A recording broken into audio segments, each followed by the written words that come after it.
lahat, magandang umaga po sa inyong lahat. Ako'y muna magte-testimony kung gaano kadakila ang Diyos na kumikilos sa araw na ito.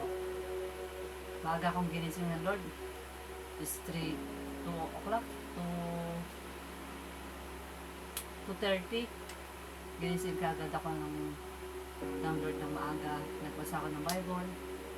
Kaya maaga ako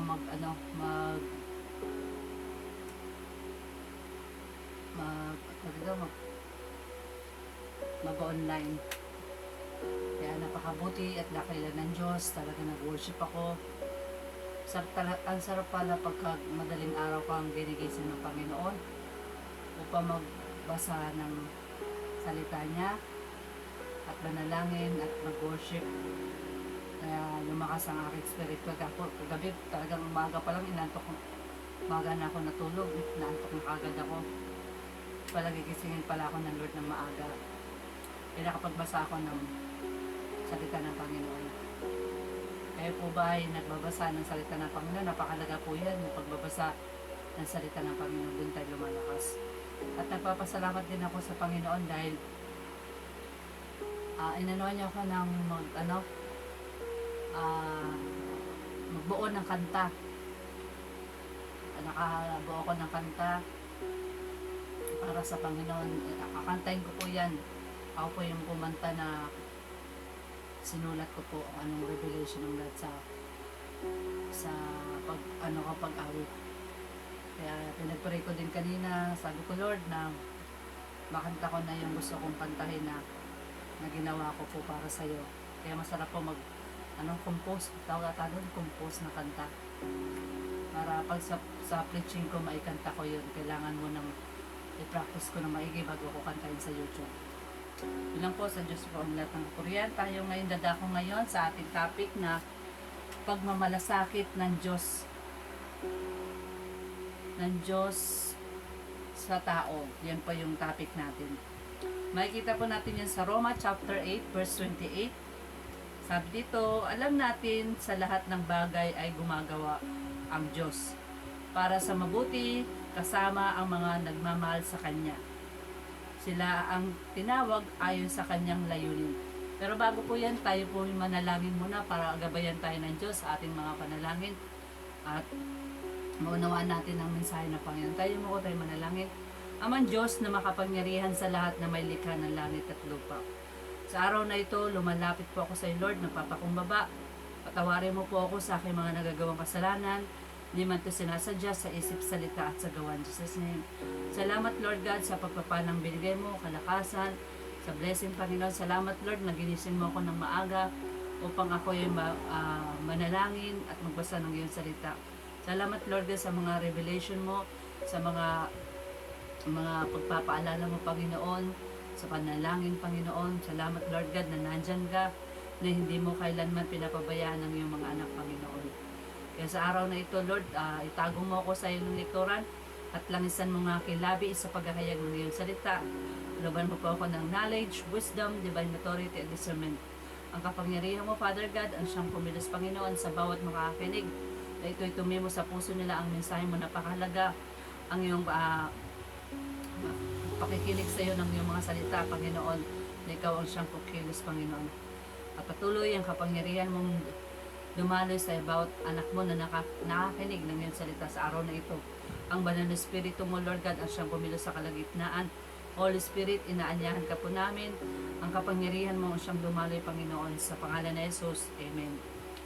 Balikan ko lang po yung topic po natin, ha. Ang topic po natin ay pagmamalasakit ng Diyos sa tao. Sabi dito, alam natin ang lahat ng bagay ay gumagawa ang Diyos. Sa Roma po ito, Roma chapter 8 verse 28. Alam natin ang lahat ng bagay ay gumagawa ang Diyos para sa mabuti kasama ang mga nagmamahal sa Kanya.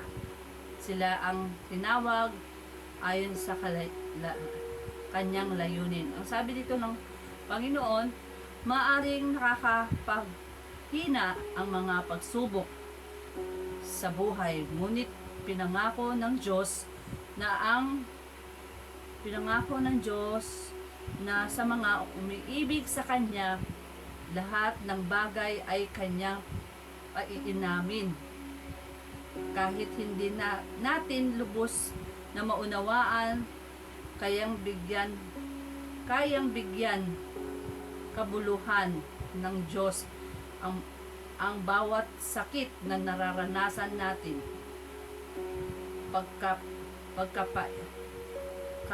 Pagkapit sa katotohanan.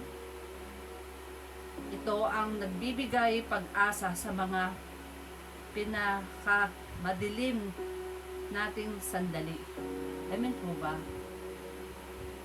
Kapag tayo nasa Diyos at hindi tayo pababayaan ng ating Panginoon. Ang mga umiibig sa Diyos, gagabayan ng ating Panginoon. Number 1 po ay pagpapala tuloy. Number 1, pagpapaalala sa atin ng Diyos.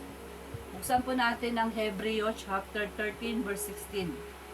At huwag nating kaligtaan ang paggawa ng mabuti. Ang pagtulong sa kapwa, sapagkat iyan ang alay na kinalulugdan ng Diyos. Tuloy. Kinalulugdan ng Diyos. Kaya kapag gumawa tayo ng mabuti, tayo pinapaalala ng Panginoon na tayo gumawa ng mabuti sa ating kapwa upang ang pagpapala ay siksik-liglig na mahabaw at pagtulong sa kapwa. Kaya napakalaga po tayo tinuturuan ng Diyos sa araw-araw ng ating buhay. Lagi po tayo lumapit sa ating Panginoon. Pinapala sa atin ng Panginoon na gumawa tayo ng mabuti, patuloy na gumawa ng mabuti sa kapwa. Amen po ba? Sabi nga ng Panginoon, pag nagtanim ka ng maganda, aani ka ng maganda. Pag nagtanim ka ng masama, aani ka ng masama. Kaya napakabuti at tapat ng Panginoon, lagi niya pinapaalala sa atin kung gaano tayo minamahal ng Diyos sa ating buhay na tinatahak. Kaya kapatid, huwag kang manghinaan ng loob na lumapit sa Panginoon at ipakita mo yung best na binibigay ng Diyos sa atin. Pagtulong sa kapwa, pagmamahal sa kapwa, kasi yun po yung napakalagang utos sa atin ng Panginoon. Parang di ba doon po sa story ng salita ng Panginoon dito, yung pulubi siya pero tinulungan. Naglalakad siya. Nakalimutan ko na pangalan doon. Naglalakad siya tapos walang pumapansin sa kanya. Tinulungan siya. Madang uli may tumulong sa kanya.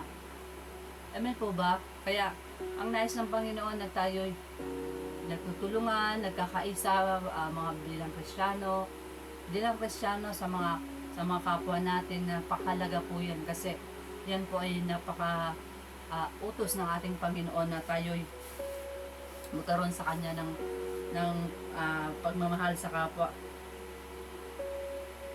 Kasi kinalulugdan ng Diyos ang mga matulungin, ang mga pagsunod sa Panginoon. Amen po ba? Number 2, sa Diyos ay may pag-asa. Buksan po natin yung Hebreo chapter 10 verse 23. Magpakatatag tayo sa ating pag-asa at huwag nang mag-alinlangan pa, sapagkat ang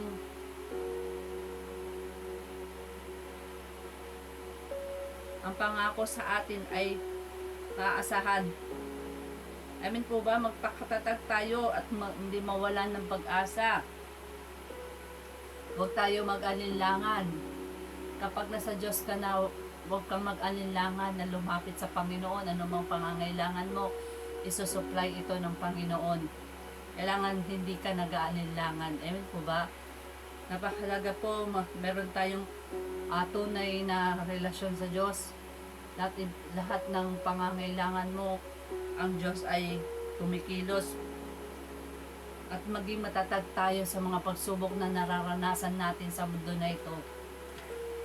At ipagkakatiwala mo sa Diyos lahat-lahat. The more ka nagtitiwala sa Diyos, the more ang pagpapalang binibigay sa iyo ng Panginoon.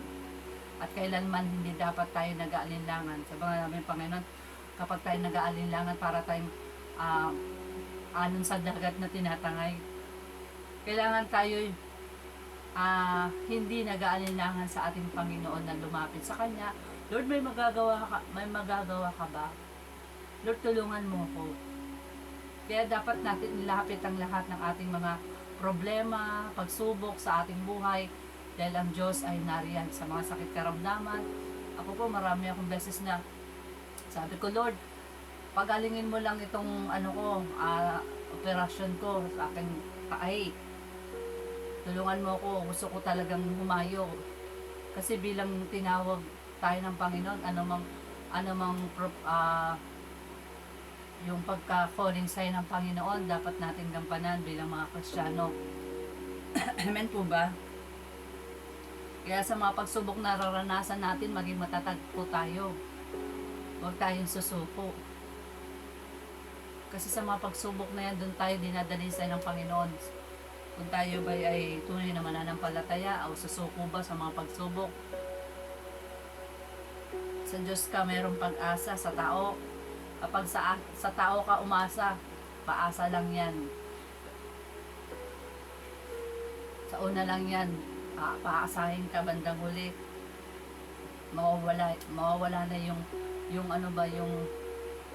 pangako niya, mawawala. Pero sa Diyos, kapag umasa ka, ora mismo ang Panginoon, nandyan siya. Amen po ba? Next po, awit 62 verse 5. Tanging sa Diyos lang ako umaasa. Ang aking pag-asa ay tanging nasa Kanya. Amen. Sa Diyos lang talaga po ay mayroong pag-asa. Pero pag sa tao ka, tawag dito,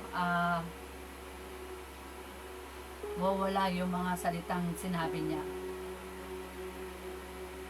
Sabi nga ng Panginoon, huwag kang magbibitiw ng salitang na hindi mo magagawa. Akong ilang beses po ako nasabi, Lord, maglilingkod ako. Pero bandang huli, dumarating ako sa panghihina. Nawawala ako sa paghahayag ng salita ng Panginoon. Kaya, lagi ko sinasabi, kapag ako'y nag-devotion, nung bago pa lang akong Kristiyano, talagang sinusulat ko doon, Lord, tinadagdag ko sa application ko, Lord, tulungan mo ako, huwag mo akong hayaan na ako ilalayo sa'yo. Yun ang lagi kong nire-remind ng Panginoon. Pero talagang tinatapik ako ng Panginoon. Yung lahat ng mga devotion ko sa Panginoon, talagang binibigyan niya ng kasagutan. Binibigyan niya ng pag-asa. Yung mga sugatang puso, binibigyan ng Panginoon ng pag-asa na manumbalik sa Kanya. Kasi ang Diyos, siya yung tunay na nagmamahal. Ang mundo na ito, pansamantala lang na kasiyahan. Pero yung panghabang buhay na buhay na walang hanggan ibinigay ng Diyos, kagalakan, kapayapaan, pag-ibig sa atin ng Diyos ay hindi ito kailanman mawawala. Amen po ba? Sa Diyos mo lang makikita ang tunay na pag-ibig ng ating Panginoon. Amen po ba? Sa Kanya lang ang pag-asa. Next one, number 3, ipagkatiwala mo lahat sa Kanya. Kawikaan chapter 16 verse 3. Ipagkatiwala mo sa akin ipagkatiwala mo sa Diyos ang iyong mga gagawin at magtatagumpay ka sa lahat ng iyong mga layunin. Amen. Kailangan natin ipagkatiwala sa ating Panginoon. Lahat ng ating gagawin, ipagkatiwala natin. Lord, sa araw na ito, Lord, may pupuntahan ako. Gabayan mo ako, ingatan mo ako. Lord, tulungan mo ako na ako sumunod sa iyo. hindi ko kaya, Lord, kung wala ang banal na Espiritu mo. Kaya lagi tayong magpasakop sa ating Panginoon. Kasi sa bawat pagpapasakop natin sa Panginoon, pagpapalain tayo ng ating Panginoon. Kasi mahal tayo ng Diyos. Kaya sa bawat buhay na tinatahak natin sa mundo na ito, lagi tayong magpasakop sa ating Panginoon at ipagkatiwala natin ang lahat sa Kanya. Kaya napapasalamat nga po ako yung lagi kong prayer sa mga anak ko na, Lord, tulungan mo yung mga anak ko, pagpalain mo sila. Bigyan mo sila ng pagpapala. Praise God po, yung anak ko po, maayos po. Lalo na si Katrina na nandun po. Talagang blessed na blessed po siya ng Panginoon. At ganoon din si Kathleen na lagi ko kasi pinagpipray sa Panginoon na pagpalain sila. Iniiyak ko talaga sa Panginoon. Si Kathleen, ngayon, praise God na nakapasok siya sa call center. Salamat sa pagpapala ng binigyan ng Panginoon. Sabi ko lang, Lord, kapag ako nanalangin, tulungan mong huwag mahayaan ang aking mga anak na lumalayo sa iyo. Yan po lagi kong pinagpipray po sa mga anak ko sa Panginoon. Kaya lahat ng ating ginagawa, plano, lagi nating lagi natin sabihin sa ating Panginoon. Lahat ng ating gagawin plano ay dapat laging kasama ang Panginoon sa bawat plano natin para tayo pagpalain ng ating Panginoon. Pero kapag walang plano sa iyo, pag walang plano ang Panginoon, pag wala ang yung plano mo o wala ang Diyos, hindi ka magtatagumpay. Makamtan mo man ang lahat ng bagay dito sa mundo na ito, pero kung wala kang Diyos, wala pa rin hindi ka pa rin magtatagumpay. Kaya nga sa bawat tagumpay, kasama ang ating Panginoon. Kaya kapatid, kung ikay nananalangin o kaya kung ikay pinagpapala, lagi mong kasama ang Panginoon. Kasi kapag ang Panginoon lagi natin pinakausap o sa bawat plano natin, kasama natin ng Diyos, pagpapalay, maragasa ng siksik, liglig na maakaw. Amen po ba? Pero pag hindi mo sinasama ang Diyos, mas inuuna mo yung sarili mo. Makantaan mo man ang lahat ng bagay, kung wala naman sa'yo ang Panginoon, basura lang sa harap ng Diyos ang lahat ng bagay na yan, kung wala kang Diyos sa buhay mo. Amen po ba?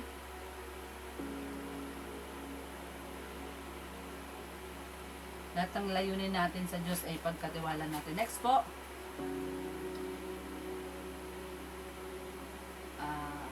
Conclusion ko dito,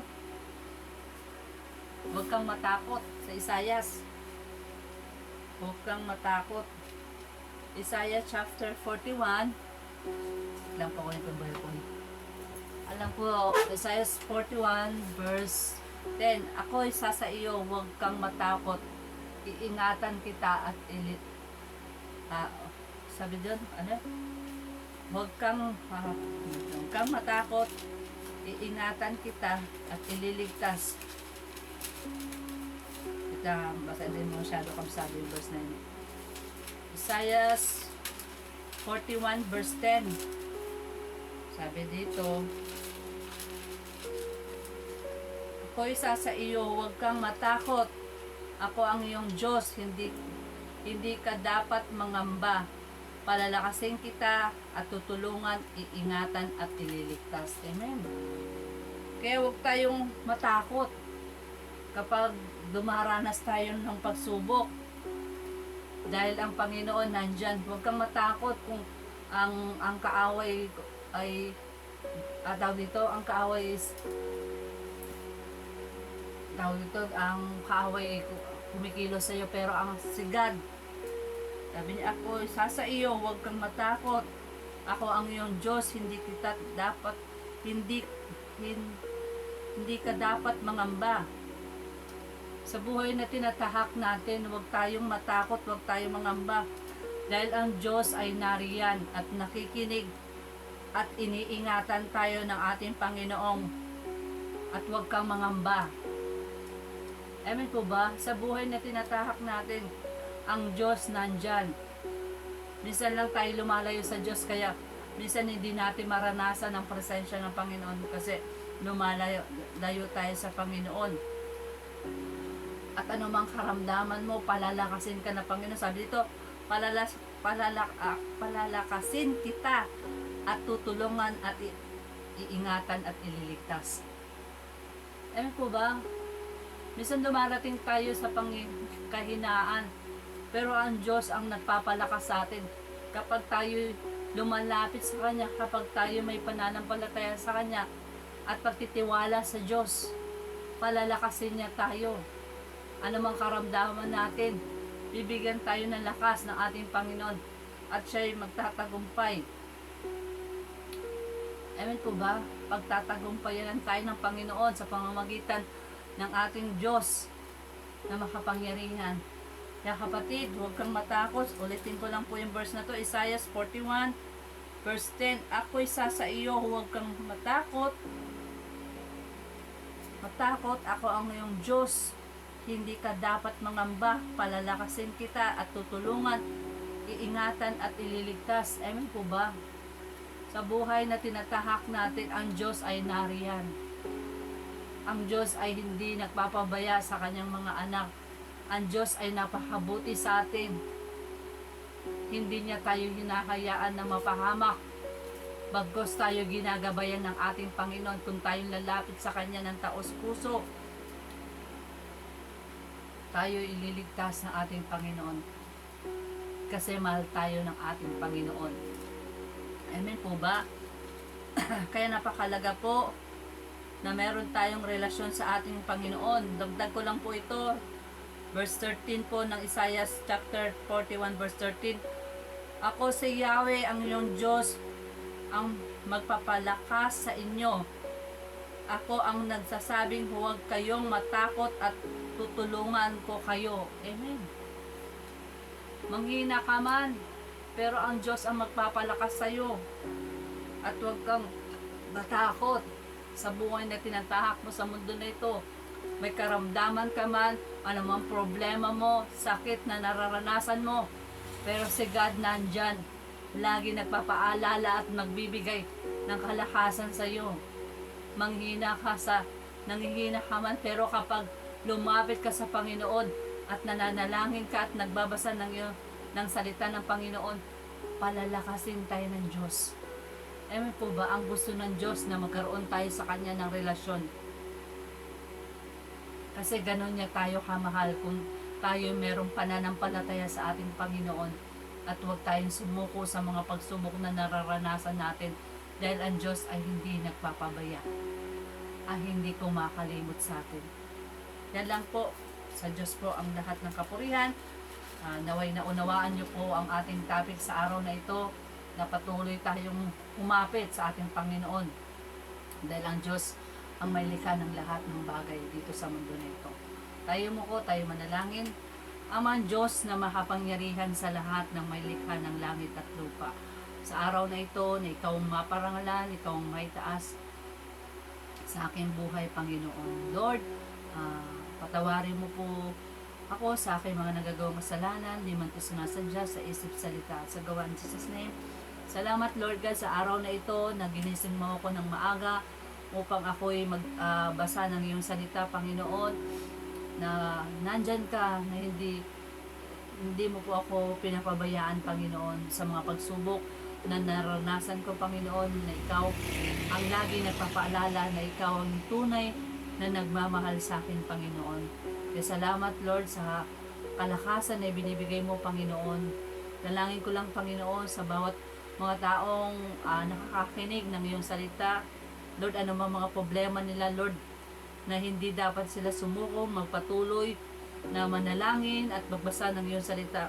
Ito'y nais mo ang lahat ng tao ay lumapit sa iyo, ang magkaroon ng tiwala sa iyo, Panginoon, at magkaroon ng pagmamahal sa iyo, Panginoon. Lord, tulungan mo ang mga tao na ito, Panginoon, na mga nakakinig sa araw na ito. Pagpalain mo sila, patuloy ang kapangyarihan mo, ang siyang manaig, Panginoon, kapayapaan, ang ipagkaloob mo sa kanila, Panginoon, in Jesus na maliliya. Happy mo po ang lahat ng iyong mga anak, Panginoon, na hindi ka kumakalimot sa bawat lumalapit sa iyo, Panginoon. Kapangyarihan mo, Lord, ang siyang dumaloy, Panginoon, in Jesus' name. Hallelujah, hallelujah. Lord God, sa pangalan ni Jesus, amen. Ang bansang Pilipinas, Lord, naway protektahan mo lagi, Lord God, lalong-lalo na ang aming presidente na si Bongbong Marcos, Panginoon. Looban mo siya ng knowledge at wisdom. Ilayo mo siya sa kapahamakan, Panginoon. Jesus, name. Hallelujah. Hallelujah. Lord God, hawiin mo po bawat daraanan niya. Lord, kung saan man siya dako maparon, iligtas mo siya, Panginoon. At pagpalain mo siya, Lord, kapangyarihan mo ang siyang dadaloy, Panginoon. In Jesus' name, hallelujah, hallelujah. Lord God, ang buong sambayanan niya, iligtas mo sa araw-araw, Panginoon, sa pangalan ni Jesus. Hallelujah, Lord God, amen. At ganun din, Lord, dito sa Agno, Panginoon, pagpalain mo ang Agno Pangasinan, patuloy ang kapangyarihan mo ang siyang dumaloy dito sa lugar na ito, Panginoon. Abutin mo, Lord, kung sino pa sa mga anak mo na hindi pa nakakilala dito, kapangyarihan mo na ang siyang dadaloy, Panginoon, in Jesus name, hallelujah. Patuloy ang kapangyarihan mo ang siyang maghahari, Panginoon. At patuloy, Lord God, pagpalain mo ang Agno, Panginoon. Gamitin mo ang mga nanunungkulan, lalong-lalo na ang aming mayor na si John Celeste, ang vice mayor na si Jonathan Dormal, Panginoon. Patuloy ka pong kumilos sa kanila, Panginoon. Ipaalala mo ang lahat ng bagay kung bakit mo sila tinalaga bilang mayor at vice mayor at sa mga nanunungkulan pa, Lord, sa mga barangay, Panginoon. Patuloy ang kapangyarihan mo ang siyang manaig, Panginoon. Lord, isupply mo ng siksik liglig ang pangangailangan ng Agno, Panginoon. Kapangyarihan mo ang siyang dadaloy, Panginoon. Mapagawa ang mga tulay, ang mga karsada, Panginoon, dito sa Agno, Panginoon. Itong bayan na ito, Lord, Sunday, pagpapalain mo, kahit na malit lang itong bayan na ito, pero Lord, minamahal mo itong Agno, Panginoon. Kaya Father God, lahat ng pangangailangan na proyekto ng Agno, Lord, ibibigay mo ito, Panginoon, at aalisin mo ang mga hadlang sa mga proyekto na ito. In Jesus' name, at ibibigay mo ito, Panginoon, sa Agno, Panginoon. Pagpalain mo ang lahat ng iyong mga anak, Panginoon, sa pangalan ni Jesus. In Jesus' name, hallelujah, God. Hallelujah, God. Purihin ka, Panginoon. Dakilain ka, Panginoon. At patuloy mo, Lord, mga backslider, Lord, na muling manumbalik sa iyo, Panginoon. Kilala mo ang iyong mga anak na tumalikod sa iyo, Lord. Muling manumbalik sa iyo, Panginoon. Jesus na hallelujah. Ipadama mo, Lord, yung pag-ibig, Panginoon, sa kanila, Panginoon. Hindi nila kaya, Lord, kung hindi mo ipapaalala ito sa mga anak mo na nag-backslider, Panginoon. Jesus name, hallelujah, God. Sa pangalan ni Jesus, amen. Ganon din sa mga evangelism, mga missionary, evangelism, mga pastor, Panginoon. Patuloy mo i-remind sa kanila, Lord, na mag-continue, magbahagi ng iyong mga salita, Panginoon. Kapangyarihan mo ang siyang dumali, Panginoon, sa pangalan ni Jesus. In Jesus name, hallelujah, God. Amen. At sa sino man nakakinig, Lord, na may sakit ng cancer, Panginoon, Lord, by the blood of Jesus, bigyan mo sila ng kagalingan right now. In Jesus name, hallelujah. Gaano man ito kalayo ay kaya mo abutin sa iyong mga anak, Panginoon. Kapangyarihan mo ang siyang dadaloy dahil sa mga duklatay ay binigyan mo ng kagalingan ang iyong mga anak, Panginoon. Ikaw ang Jehovah Rapha, Panginoon. Kaya Father God, kagalingan sa mga may sakit, Panginoon. Ipatong mo pong makapangyarihan mong kamay sa mga may sakit, Panginoon, sa araw na ito na sila'y bibigyan mo ng kagalingan sa pangalan ni Jesus. In Jesus' name, hallelujah. Lord, salamat, Panginoon. Anumang nawalang lakas sa akin, Panginoon, muli mo itong ibalik sa pangalan ni Jesus. Dakila ka, O Diyos, na makapangyarihan. In Jesus' name, amen. Salamat po. Magpatuloy lang po tayo sa ating Panginoon dahil ang Diyos ay hindi nagbabago. Mahal tayo ng ating Panginoon. Huwag po tayong lalayo sa Diyos. Mahirap po kapag tayo lumalayo sa ating Panginoon. Salamat po. God bless po sa inyong lahat.